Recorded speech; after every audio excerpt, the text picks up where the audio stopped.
میں نے محسوس کی اندر سے تکلیف، لیکن اللہ کا شکر ہے اتنی کثیر تعداد میں حضور غوث پاک سے محبت کرنے والے آ گئے. ذرا محبت سے پھر سے ہاتھوں کو اٹھا کے بولیں لبیک یا غوث اعظم. لبیک یا غوث اعظم. سبحان اللہ. یہ بغداد دیکھنے والی آنکھیں ہیں.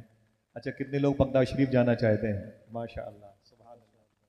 بولے بولے محبت کے ساتھ کیا لگائیں گے نعرہ راستے میں؟ لبیک. اونچی بولیں. انشاءاللہ چلیں گے نا بغداد شریف. انشاءاللہ. اللہ تعالیٰ سب کو غوث پاک کا دربار دکھائے. آمین. آپ جاؤ گے نا تو آپ دیکھو گے تو آپ یہی کہو گے تیرے دربار میں نے عجب یہ شان بھی دیکھی. دیکھنا کتنے لوگ سبحان اللہ کہتے ہیں. تیرے دربار میں نے عجب یہ شان بھی دیکھی، تجھے دیتے نہیں دیکھا مگر جھولی بھری دیکھی. واہ واہ. تیرے دربار میں نے عجب یہ شان بھی دیکھی، تجھے دیتے نہیں دیکھا مگر جھولی بھری دیکھی. بیٹھے رہیے گا، کہیں بھی کوئی جائے گا نہیں. کوئی کھیل کود کی بات نہیں ہے. میں تو غوث پاک کے فقیروں کے سامنے غوث پاک کی باتیں کرتا ہوں. مسلمانوں اگر اپنے بچوں کو غوث پاک کی باتیں سنا کر کے اسے عاشق بنا دو تو بچے کبھی ماں باپ کو جیل نہیں بھیجیں گے. پوری دنیا کی نظر اب تو یہ کہا جا رہا ہے کہ مسلمانوں کے اوباش اور ٹپوری قسم کے لڑکے ہماری کمائی کا ذریعہ ہیں. جب جیلیں خالی ہوتی ہیں تو 10-20 مسلمانوں کو بچوں کو پکڑ لاتے ہیں. وہ ہمیشہ دستیاب رہتے ہیں کسی نہ کسی جرم میں. جب جیلوں میں کام زیادہ ہوتا ہے تو ہم ان کے بچوں کو پکڑ لیتے ہیں کہیں نہ کہیں سے گرفتار. کیوں؟ جرم بھی تو ان کا بڑا ہے نا. ان کے اندر خامیاں بھی ہیں. شراب کی لائن میں دیکھیں آپ، جھوٹ اور دلالی اور رشوت کے پیسوں کی حصولیابی میں سب سے زیادہ آج ہماری قوم جا رہی ہے، جس کے لیے حضور غوث اعظم کے جد کریم نے آنسو بہایا. اس لیے یہ باتیں کرتا ہوں تاکہ یہ باتیں ہمارے اور آپ دونوں کے لیے بھی کارآمد ثابت ہو سکے. انشاءاللہ کہہ دیں. سرکار غوث اعظم فرماتے میں نے کہا کہ او درویش ذرا یہ بتا، تو نے مجھ سے کہا تھا کل آؤ گے تو جواب مل جائے گا، تم کل ہی نکل لیے. نوچی ہوئی لاش سے آواز آئی اے عبد القادر، اگر تمہیں میں نے کہا تھا کل آؤ گے جواب مل جائے گا تو جواب حاضر ہے. تمہارا سوال یہ تھا عاشق بنو کی محبوب. مجھ سے سنو، اگر محبوب بنو گے دنیا تمہاری بڑی عزت کرے گی. اگر آپ محبوب بنو گے تمہاری بڑی آؤ بھگت ہوگی. اگر محبوب بنو گے تو جیسے داماد کی عزتیں ہوتی ہیں لوگ تمہاری عزت کریں گے. اگر محبوب بنو گے تو بڑے لاڈ پیار ہوں گے. جن گلیوں سے گزرو گے گلی کی ذرے چومے جائیں گے. جس کرسی پر بیٹھ جاؤ گے اس کے پائے چومے جائیں گے. جس گھر میں قدم رکھ دو گے در و دیوار چومے جائیں گے. اے شیخ عبد القادر، اگر محبوب بنو گے دنیا تمہاری بڑی عزت کرے گی. اور اگر عاشق بننا چاہتے ہو تو دیکھ لو تمہارے سامنے عاشق کی لاش پڑی ہے. دیکھ لو تمہارے سامنے عاشق کی لاش پڑی ہے. کفن تک نصیب نہ ہوا، 2x4 کی زمین تک نہ ملی. انڈمان نکوبار میں کالا پانی میں کیا کہا تھا بہادر شاہ ظفر نے؟ نہ کسی کی آنکھ کا نور ہوں نہ کسی کے دل کا قرار ہوں، جو کسی کے کام نہ آ سکے وہ میں ایک مشت غبار ہوں. پے فاتحہ کوئی آئے کیوں، کوئی 4 پھول چڑھائے کیوں، میرے در پہ شمع جلائے کیوں، میں تو بے کسی کا مزار ہوں. سرکار غوث اعظم نے کہا کہ کیا مطلب؟ اس نے کہا اگر عاشق بنو گے تو دیکھ لو عاشق کے ساتھ یہی سلوک ہوتا ہے. حضور غوث اعظم کو جلال آ گیا. آپ نے فرمایا اللہ اکبر اللہ اکبر اللہ اکبر اللہ اکبر. سن او مرد قلندر، اگر عاشق بننے میں اتنی ہی دشواریوں کا سامنا کرنا پڑتا ہے تو عبد القادر عاشق بن کے دکھائے. سبحان اللہ. عاشق یہ پھٹیچروں کا کام نہیں ہے رات کے 2 بجے اپنے گھر کے دروازوں پر دوسروں ہی کی محلے کی بہن بیٹیوں کے ساتھ چیٹنگ کرنا. اسے عاشق نہیں کہتے ہیں، اسے عاشق نہیں کہتے ہیں. سمجھے؟ یہ فراڈ ہے فراڈ. تو جو گھسا ہے غیر کے گھر میں اپنا دل بہلانے کو، تیرے گھر میں کوئی گھسے گا ایسا بھی ہو سکتا ہے. میرے بھائی ٹھہر، آج تجھے میں قادری جام پلاؤں، تجھے غوث پاک کی سیرت بتاؤں جو میرے دوستوں کی خواہش ہے. سرکار غوث اعظم فرماتے ہیں عبد القادر عاشق بن کے دکھائے گا. اتنا کہا واپس آ گئے. واپس آئے تو اپنی ماں کے پاس 18 سال عمر ہو گئی. بولے میری ماں. فرمایا کیا بات ہے؟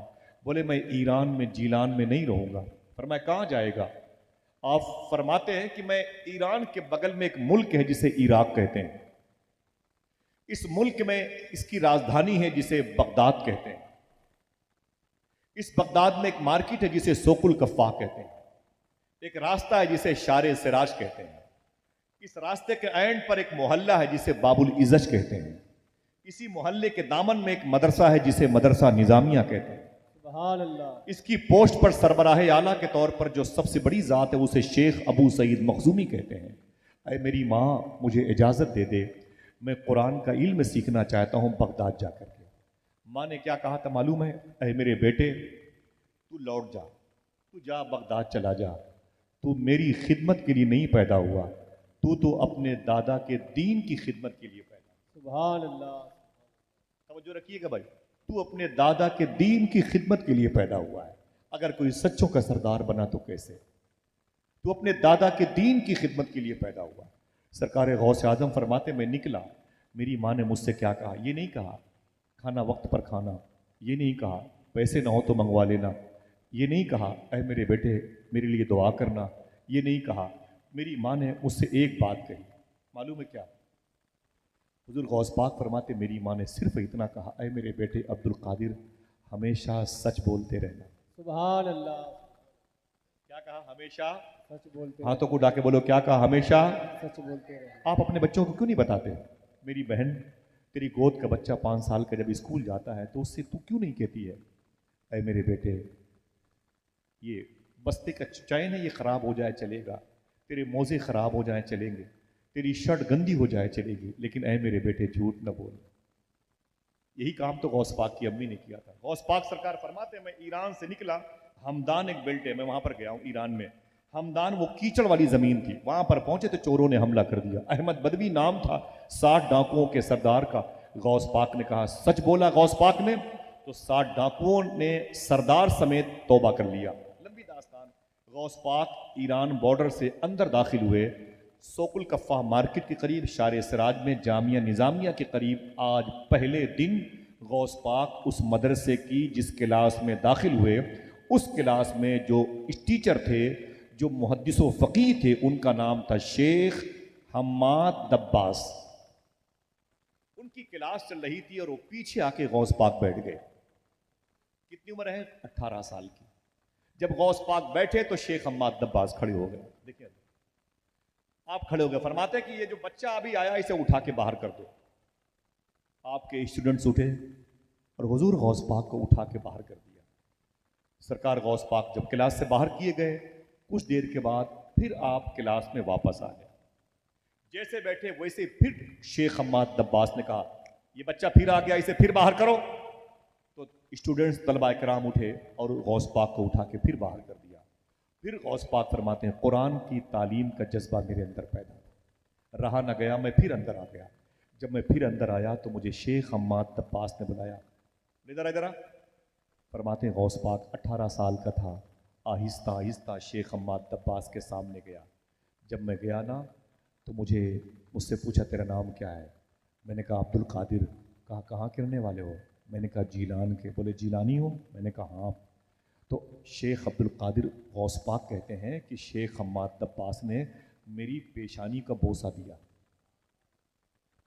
سنیے گا، میری پیشانی کا بوسہ دیا اور فرمایا اے میرے مدرسے کے بچوں، تم کیا سمجھتے ہو یہ بچہ ناکارہ ہے، اسے اس لیے میں بار بار باہر بھیج رہا ہوں؟ نا نا نا نا، میں تو اس کے صبر کا امتحان لے رہا ہوں۔ سبحان اللہ پوچھی بولے، سبحان اللہ میں اس کے صبر کا امتحان لے رہا تھا۔ اے اسٹوڈنٹس طلبہ کرام سنو، آج یہ بچہ تمہارے کلاس میں سب سے پیچھے بیٹھا ہوا ہے۔ دیکھنا کتنے لوگ آج یہ بچہ تمہارے کلاس میں سب سے پیچھے بیٹھا ہوا ہے، پڑھنے کے لیے ایران جیلان سے آیا ہے بغداد میں۔ سنو آج ہمارا دور ہے اور کل اس کا دور آنے والا۔ سبحان اللہ جب بغداد کی اسی کرسی خطابت پر بیٹھ کر بولے گا قدمی ہادہی علی رقبت کل ولی اللہ، میرا یہ قدم تمام ولیوں کی گردن پر ہے، تو شیخ عبد القادر جیلانی کی پیشانی چوم کے بولے شیخ حماد دباس سن شیخ عبد القادر، جب تیرا دور آئے تجھے ولایت کی بادشاہت ملے تو اس بوڑھے کو بھول نہ جانا۔ سبحان اللہ، نعرہ تکبیر، نعرہ بوڑھے کو یاد کرنا۔ رسالت، مسلک اعلی حضرت سرکار غوث جشن اعظم نے غوث صبر کیا الورا۔ 8 سال تک، کتنے اونچی بولے، 8 سال تک غوث پاک نے جامعہ نظامیہ میں تعلیم حاصل کی۔ کتنے؟ 8 عمر ہو گئی آپ کی 25 سال۔ زور سے بولے، 30 سال۔ یہ کسی کی 25 سال ہو تو اسے آپ دیکھ لیں، بھری جوانی غوث پاک کی۔ 25 سال میں آپ نے علم حاصل کر لیا، تھیوری حاصل کر لی، پریکٹیکل باقی ہے جسے عاشق کہتے ہیں۔